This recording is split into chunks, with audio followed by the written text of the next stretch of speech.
How's it going, everybody? I am Eric Lewis, and this is Horror Spoop. We're just going to take a few seconds, and we are going to put a rating to the 4 films of the Universal series that we made last couple weeks. If you haven't listened to those episodes, you need to go do that, because they're pretty good.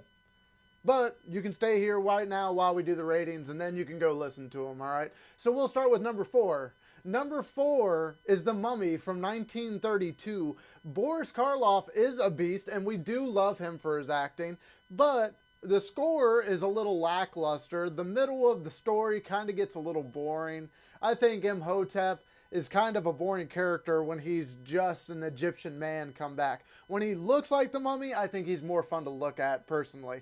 But because of the rating, we're going to put this in the last of our list at 7.5 out of 10. Of course, if you want to disagree, you let me know in the comments if you disagree with that rating. But let's move on to number 3. Number 3 is also going to be a Boris Karloff starring movie, Frankenstein from 1931. Again, the acting was good, but besides the lightning in the movie, the lighting was a little too dark, and it kind of was hard to see a lot.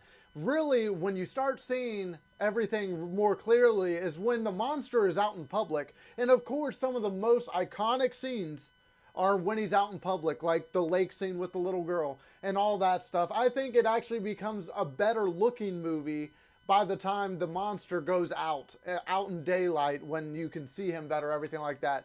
And of course, there is no hate being put onto this movie. I really enjoy this movie. I picked this movie because I love it. But for the sake of rating, this was 7.8 out of 8, which is pretty close to an 8, but not no cigar, you know? But anyway, speaking of 8 out of 10, let's get to our second film. Our second film is 1941's The Wolfman. Lon Chaney Jr. does a wonderful job acting.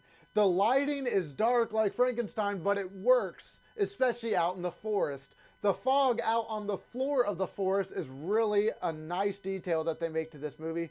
You can also find Bela Lugosi in this film as well as a fortune teller. He actually ends up also being a werewolf, but you don't really know that. But it is a wonderful film. I do make this 8 out of 10. I think it's wonderful, and you should definitely go watch it. And for our winner, number 1 is Dracula from 1931. Bela Lugosi does a wonderful job as Dracula, and you should really go check it out because the movie's awesome. The score is great. The acting from everyone involved is really, really something to really talk about. But other than that, we make that 8.5 out of 10, making it the winner of the Universal Monsters that we have done so far. So please follow this podcast, and please be with us for the new series of The Evil Dead. We're doing Evil Dead 1, 2, Army of Darkness, and the remake from 2013. I hope to see you guys there. This is Horror Spoop.